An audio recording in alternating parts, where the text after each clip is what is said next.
Have you ever wondered why Satan so desperately wanted the body of Moses after his death? Though potentially disconcerting or even strange, this inquiry is deeply rooted in biblical narratives. Moses, a significant historical figure, guided the Israelites from Egyptian enslavement to the threshold of the Promised Land, serving as the conduit for the Ten Commandments, a symbol of hope and faith. Yet the aftermath of his passing was surprising.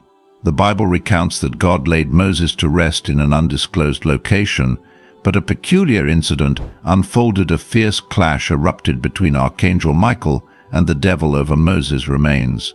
This narrative isn't a mere fabrication, but a reference to the Book of Jude, verse 9, where Archangel Michael and Satan engage in a serious conflict regarding Moses' body.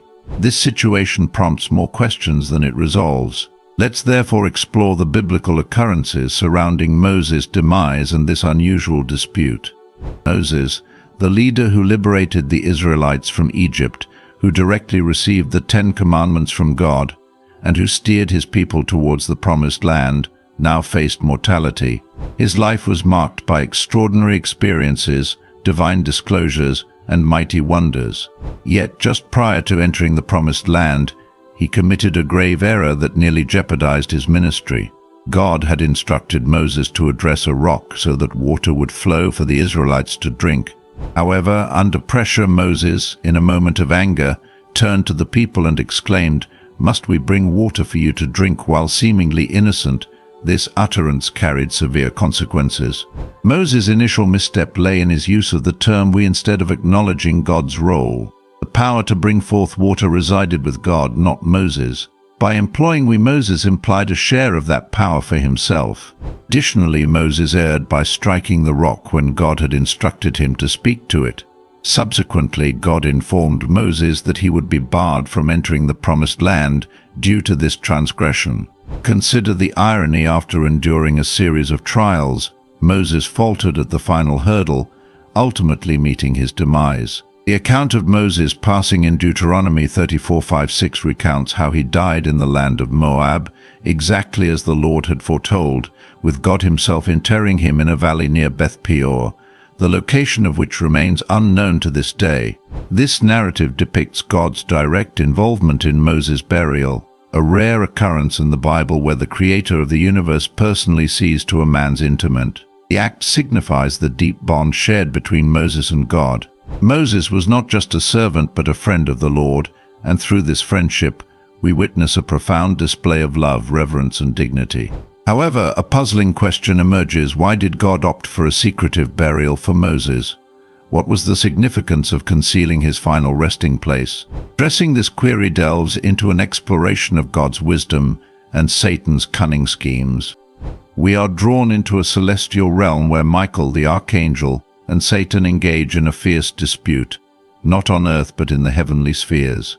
This was no ordinary quarrel. Satan brazenly sought to claim Moses' remains, only to be met with staunch opposition from Michael, the archangel. The celestial clash between Michael and Satan, though not fully detailed in the Bible, portrays Michael's steadfast commitment in opposing Satan's demands. Possessing immense power and authority, Michael stood resolute. Remarkably, he refrained from personally rebuking Satan. Instead, he humbly declared, "The Lord rebuke you." This gesture showcases the humility and discernment of Archangel Michael, recognizing that the authority to confront Satan solely emanates from God. One might question why a being like Satan would covet the mortal remains of Moses. What possible gain could he seek from claiming the body of a deceased man? Firstly, it's conceivable that Satan aimed to thwart any potential resurrection or assumption of Moses into heaven, akin to Elijah or Enoch. In the Gospel of Matthew 17, Moses appeared alongside Elijah on the Mount of Transfiguration with Jesus. Being the cunning adversary he is, Satan may have endeavored to obstruct this divine plan by seizing Moses' body. Another significant motivation for Satan's interest in Moses remains likely stemmed from his intention to exploit them for idolatrous purposes among the Israelites.